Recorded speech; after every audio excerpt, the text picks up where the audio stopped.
السلام علیکم ورحمۃ اللہ وبرکاتہ۔ آج ہم کلاس 12 کا subject political science third lesson کا سیکنڈ پارٹ دیکھیں گے۔ اس سے پہلے ہم نے جو فرسٹ پارٹ میں دیکھا تھا کہ انسان دوست مسائل تین ٹائپ کے ہیں۔ ایک فرسٹ ماحولیات، سیکنڈ غربت، اور تھرڈ ون صنفی مسائل۔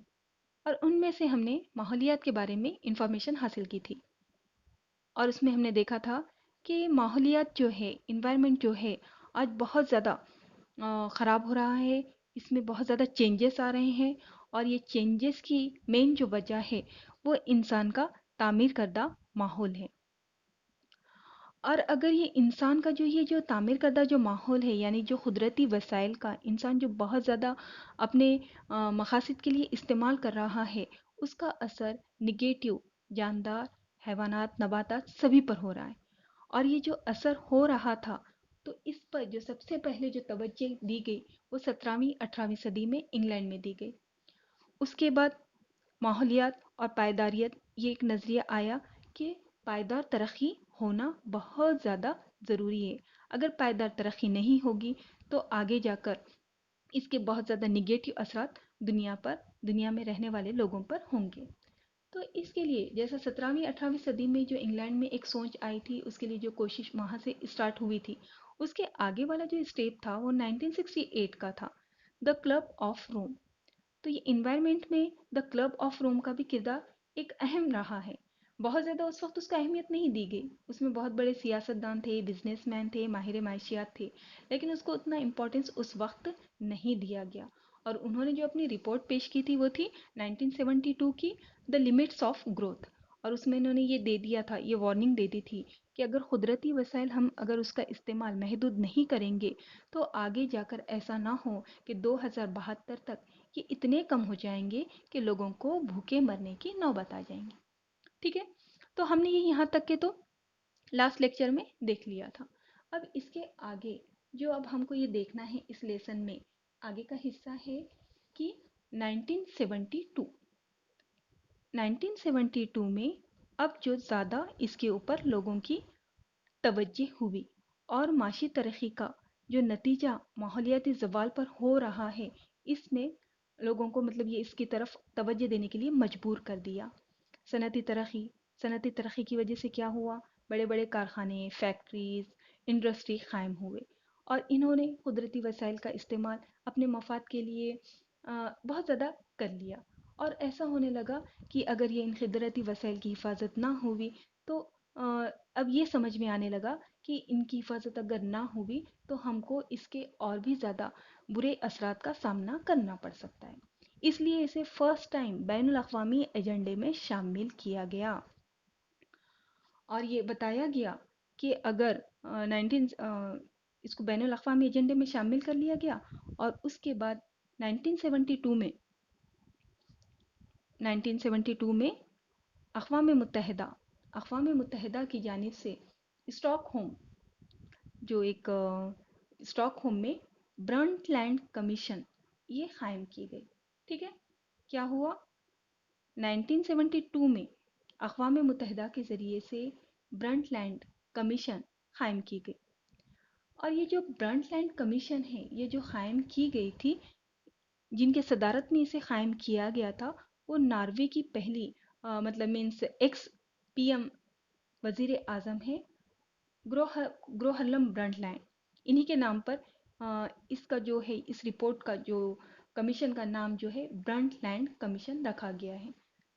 اور انہوں نے جو برنٹ لینڈ کمیشن جو ہے 1972 میں قائم کیا، لیکن جو اس کی جو رپورٹ جو آئی تھی وہ تھی 1987 میں۔ اور یہ جو کمیشن قائم کی گئی تھی، اس کی جو بیسک تھیم تھی کہ اور کامن فیوچر۔ ٹھیک ہے، یہ تھیم کے اوپر انہوں نے یہ اسٹڈی کی، اور کمیشن قائم کرنے کا مقصد کیا تھا یہ ایک ذہن میں رکھیے۔ یہ کمیشن اس لیے قائم کی گئی تھی کہ ماحولیات کی جو ہے اس کی حفاظت ہو اور پائیدار ترقی ہو، اور یہ کس طرح سے ممکن ہے اس کی اسٹڈی کرنے کے لیے 1972 میں Brundtland commission Stockholm میں قائم کی گئی تھی، اور اس نے اسٹڈی کر کے جو اپنی رپورٹ پیش کی تھی وہ 1987 میں تھی۔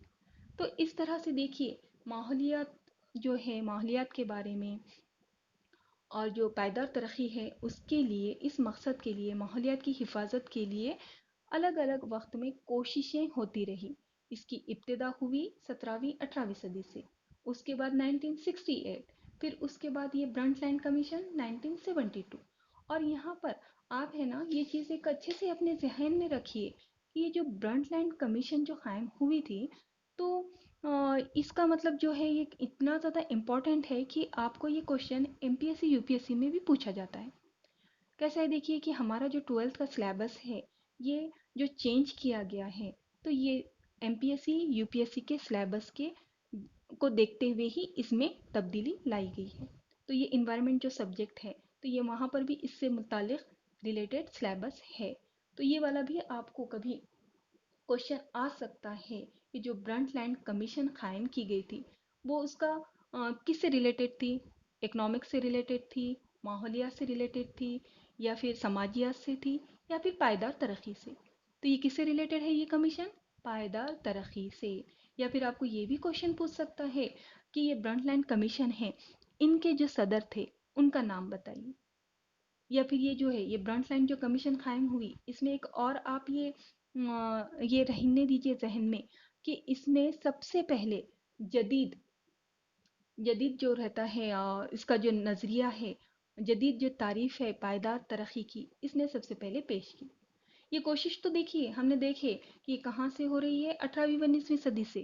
1968 میں 1968 میں جو ہے یہ قائم کیا گیا تھا دا کلب آف روم، اس نے بھی اپنی رپورٹ شائع کی تھی، لیکن اس کو اس ٹائم اتنی اہمیت نہیں دی گئی جب یہ رپورٹ انہوں نے اپنی 1972 میں شائع کیے تھے۔ اس کو اٹلی سے باہر گئی ہی نہیں، وہ روم کی حد تک، وہاں اٹلی کی حد تک ہی رہی، اس کے طرف اتنا زیادہ کوئی بھی توجہ نہیں دیے۔ لیکن جیسے ہی یہ برنٹ لینڈ رپورٹ آئی، یہ اس کو انہوں نے اتنے اچھے طریقے سے، بہترین طریقے سے برنٹ لینڈ کمیشن میں اسٹڈی کی گئی ہے ان تمام چیز کی، یہ ماحولیاتی زوال کی، اور جن کے صدارت میں ہوئی تھی انہوں نے بھی اس کو بہت اچھے سے پیش کیا کہ اگر یہ تمام چیزوں کا اگر ہم خیال نہیں رکھیں گے، ان کی اگر ہم حفاظت نہیں کریں گے تو پھر ہم کو اس کے بہت زیادہ مضر اثرات کا سامنا کرنا پڑ سکتا ہے۔ اور اس کے بعد برنٹ لینڈ کمیشن کے بعد یاد رکھیے برنٹ لینڈ کمیشن نے لوگوں کی توجہ زیادہ اپنی طرف کی کہ اب ہم کو ماحولیات کی طرف دھیان دینا ہے، اس کی حفاظت کرنی ہے۔ تو یہ ایک اہم ماحولیات کا انوائرمنٹ کے اس میں یہ ایک اہم موڑ تھا، ایک اہم ستون ثابت ہوا تھا برنٹ لینڈ کمیشن۔ ٹھیک ہے، تو یہ یہاں تک کہ آج کے لیے کافی ہے۔ انشاءاللہ تعالی نیکسٹ ہم جو ہے اگلے لیکچر میں دیکھیں گے۔ السلام علیکم ورحمۃ اللہ وبرکاتہ۔